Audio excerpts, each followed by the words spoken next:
Hey guys, how are you today? We are midway through the cycle, the full moon cycle, so full moon to full moon, and I'm jumping on to talk to you about the clan mother of the first full moon, talks with relations. And even though yesterday was our new moon, first new moon for the year of 2023, I have been journeying a bit with this one again this year and henceforth to share. So, what am I talking about? 13 Original Clan Mothers by Jamie Sands is the book that I get a lot of this information and teachings from. I want to thank my friend Lyndall for dragging me through this in the early days. Medicine Crow for working with me a fair bit as well. For Jamie for actually writing her book. So she passed a few years ago now, but at least you put the wisdom in, and we can physically get hold of this. You can get it from Amazon, Booktopia, those sort of things. And also grandmothers Sissy and Berta, who helped her with her journey into the understanding of the clan mothers and wise women philosophy and that sort of stuff. We'll talk about that another time. So I have already done a video on the first clan mother, which is Talks with Relations. And I did it as a live a few years ago. And I think I did it in a little bit of haste. And perhaps the journey over the last couple of years has really helped me to deepen a bit more with this one. So the way that the clan mothers work, just as a brief snapshot, if you're not already into this, is that each month, full moon to full moon, okay, we have a different clan mother who's going to lead us on a different journey. It's Native American Indian wisdom, and it is passed through to help us two-leggeds, us humans, to navigate our way through, okay, through the great journey along with, or the great mystery, along with our guides, if you like. So the clan mother of the first moon cycle is always the same.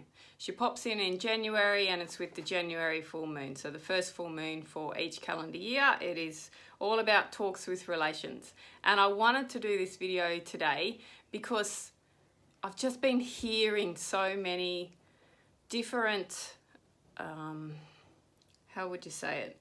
So many different opinions on things, and I have also had my own revelations as such, or deep thoughts. That's what it is. It's the deep thinking that's provoked me this time to share with you. So what I will do is, in traditional format, my traditional format, is to share with you the poem from the book, okay, and then I'll give you a little bit of a synopsis, but I more want to talk to you about how I see this playing out in the world around me, and then that hopefully that helps you, okay? So talks with relations. Mother of nature talks with her kin. Stone person, wildflower and wolf are her friend. Weaving the rhythms of the seasons, she rides the winds of change, opening her heart with gladness, a shelter from hunger and pains. Guardian of the needs of the earth, making relatives great and small. Mother, I see you in the dewdrop, I hear you in the eagle's call. So talk with relations is about learning the truth, and she is the keeper of learning the truth, but it is about learning the truth. And it is about finding kinship with all life, is the quote out of Jamie's book. So talk with relations teachers are the allies of nature, so the four winds of change, the cloud people, the thunder beings, the creature beings, the tree people, the plant people, the little people, which are devas and fairies, the stone people, the clan chiefs of air, earth, water and fire. So all of a sudden I've noticed we've got some extras, right? I'm going to digress on this because in my understanding, there's always been 5 elements, but now we've got 6. So isn't it interesting how things evolve and change? Anyway, side note. As well as all other forms of life, these relatives of our planetary family are our teachers as well. So through the journey with her and our engagement with Mother Nature, we're actually learning that we're all connected, and not just all humans are connected. All of everything around us is connected, right? The earth the ground that you walk on is connected to you. It is a living organism. Just think about that for a minute, right? The earth that your house is built on, underneath you at the moment, is something that is a living organism, comprised of many other living organisms, especially if you understand fungus and mycelium, and now that's becoming more prevalent with that show on Netflix, Fantastic Fungi. But there's all these other things that are going on underneath us, right? And around us, and that we're just inside. So this is how we can engage with our relations and begin to slow down and hear the truth. Because we're not on this planet alone. Definitely not. So the tree people, creature teachers, stone people, cloud people, and all other life forms are our sisters and brothers. Our aunts and uncles are the 4 clan chiefs of air, earth, water, and fire. Our mother is earth, our father is sky, and then we have grandfather sun and grandmother moon, which is pretty cool. In order to learn the truth, we have to open ourselves up to the vast worlds within worlds that make up all of the great mysteries of creation. Talks with relations is the aspect of the Earth Mother that contains a seeking mind, a willingness to learn, and an understanding of the rhythm, of each life form or area of Earth being viewed. Her side of the medicine wheel is orange, so the colour related with this clan mother is orange, and is the kinship with all life because it's the colour of the eternal flame of love that the great mystery placed in the hearts of every part of creation. So anytime that we find a feather, a flower, a stone, a shell with the colour orange on it, the lessons that sister or brother can teach us are the lessons of making relatives, right relationship, respect, and or kinship with all life. Through learning the truths found in every life form within the planetary family, we are given the opportunity to see the similarities between us. We may find that a flower or a creek can be one of our greatest teachers. When we accept that everything in our world is alive, we are able to access the parts of ourselves that have become numbed or deadened. So this is pretty important. And you're watching me on YouTube, which YouTube is starting to turn into another form of just stuff that distracts us and sort of sucks your brain. And so that's not my hope with this. I'm hoping that you gain some thought provocation and that you're able to get off the technology and go outside or even just in your room and engage with what's in your room, right? What's in your space. So these relationships can become loving, productive situations that offer us opportunities to exchange ideas and to learn the lessons of sharing with unity in order to grow in truth. So she welcomes all life forms. And I want to talk to you now, so I'm not going to go into the story. There's a story here about the making of the relatives, and it talks about her engagement with the animals that are around her, her journey into the life walk. The clan mothers are immortal. They come onto the earth, or they came onto the earth to embody the journey, embody the lesson, and to then impart it into the tribes to then be passed on. And all of the wisdom and the knowledge of each of the clan mothers is housed within crystal skulls, and it just comes through. So that's all I'm going to say about that. But get a copy of the book to read the rest of that, right? Talks with relations. So now, rewind. Let's talk about how this is impacting life at the moment. I'm going to keep my eye on the time. What I have become very aware of is everything around us and watching people not see what is around them. Prime example is driving a car. I have a car which still has window winders. Yeah, you have to wind the window down and wind the window up manually with your hand. A lot of them are press button, and it doesn't have automatic seats, and I love it. It's a really quirky, quick little car, and it's got a tray back, so it's really practical. Anyway, I drive that vehicle and I look at the vehicles coming towards me, and I look at the drivers of all the cars. And it's very interesting to notice the number of drivers who aren't looking. They're looking behind them, or they're looking down, or they're looking somewhere else. They're totally distracted, right? And then we see that when we go down the street or when we're out and about and people are walking around totally distracted. It's like the lights are on but no one's home. They're walking around with their phone in front of them, but even if they're not, they're just in a daze. And sometimes I get like this too. I'm on a mission. I just want to get in there, get the products and get out of the shop.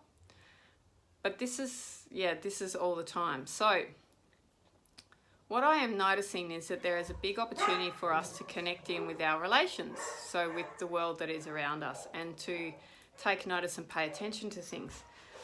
Now, when I was driving home today, and actually when I drove to the gym this morning, and when I was driving home today, I noticed a possum on the ground. It's dead. It's been hit by a car. The little ringtail possums in WA, southwest WA, are apparently endangered, and they have a shrinking habitat. So what does humanity do about that? Well, the current state of affairs in the state where I live is that they create sanctuaries and you sort of herd these little animals into those areas and tell them that that's where they've got to stay, right? Well, that doesn't happen. And I have puppy dogs and they love to chase said possums. So we have some beautiful trees in our backyard which the possums love. And what we do is we bring our puppies in at night and hopefully that helps the possums as well. But the thing is, right, possums are relatives of ours if we align with what's in the book. So what can possum teach you? And what do you think about when you see the dead possum on the ground? When you hear the dog barking next door? When you see the cat chasing the bird? What can you learn in all of those things? And can you start to pay attention to the nature of the animal and understand more? Because that's where you pick up the information that they want to share with you. That's the message. And that's what's in Talks with Relations story. She learns the medicine, the journey, if you like, of the animal. And we all have spirit animals, totems that are with us. And some are just messengers for a part of a journey, like if you're continuously seeing dragonflies or maybe see a snake or something like that. And they teach us lessons too. So all of these are relations, and I am focusing on animals for a little bit because I just want to draw your awareness back into the planet on which we live, because we share this planet with plants and animals. So think about the animals. If we go back to the possum, as I drove past that little possum, I went to pull over and I couldn't. I had a car up my butt that was tooting their horn at me because I was going to turn off, so I'd slowed down. And then there were other cars coming the other way, and it was like nobody cared, right? If that was a child, a human child on the road that was dead, been hit by a car, sitting in the centre aisle of the road, do you think that many cars would drive past and just leave it there? I don't. And I'm wondering where the divide steps in. Where does it happen that we think as humans that humans are different to animals, or humans are different to the plants that we rip out for no apparent reason? Like, this is where I'm going with this, okay? So I'm not going down this track to make you feel bad or to provoke any sort of really out there dialogue. I'm going down this track to raise your awareness to the fact that we are all related. Everything is intertwined and related. Everything has a purpose. Everything has a message. Everything has something for us, okay? And some of you won't get it, but quite a few of you will. Now, possum is out at night. Possum has fun. Possum is hanging from trees. Animals survive, okay? So have a look at the lesson. Now, the other thing that made me think about this, and possum rest during the day too, so many intertwined things, right? The other thing that made me think about this is, yesterday I went for a swim in the ocean, and once again I got stung by jellyfish, in the same spot.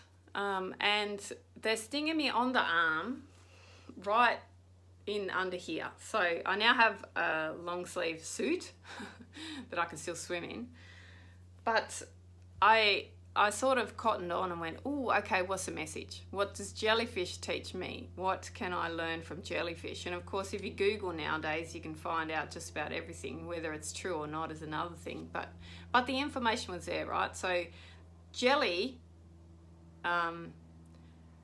when I read about it and when I think of the animal itself, it's probably been with me my entire life. One of the highest values that I hold is transparency. And I had to learn the journey into that, okay? That particular word, what does that value really mean and how does it operate? Transparency doesn't mean that you are an oversharer, that you spill your guts. Transparency, to me, is that people are able to see through you, see through that, okay? And there is transparency, there's no cloudiness. And jellies have transparency, they're see-through. Now, the other thing about jellyfish is that they are very much operating on intuition or instinct because they don't have a brain. And why do we know this? Because scientists have caught them and cut them up, of course, and had a look and see what's there. And there's lots of different species of jellyfish. And jellies can be male or female. There's nothing there to differentiate between the two. And there's even some reports of jellies that are able to sort of shut themselves down as an organism and then come back as a different species or a different genre or whatever they call it of a jelly. Now, the jellies that we have here, they don't hurt you. It's really annoying, and today it's itchy, right? It comes up as a bit of a welt. But the treatment for a jelly sting is always vinegar. And I'm sort of grateful that I've started to learn the lesson of the jellyfish on the west coast rather than the east coast, because blue bottles can paralyze you and kill you. You know, their stingers are quite venomous, and I swam both times I've been stung now. I swam straight into this group of jellies. Now, jellies also ride the wind and go with the flow and are very simple but can inflict pain, and sometimes they can inflict pain without direct intention, because that's what happens, right? They just sting their prey and then they can eat. So there's lots of little messages when I talk to that particular relative. I'd love for it to not sting me anymore. And maybe I need to get a jelly put into the next lot of tattoo work that I get done. But I wanted to share that and these experiences with you, just to bring into your awareness again that animals have messages for us, and it's time to start looking at what occurs in your life and what you see in your life and taking a step back and thinking deeper on it. Things are not just a coincidence, or you don't just see things for no reason. They're popping into your field, okay?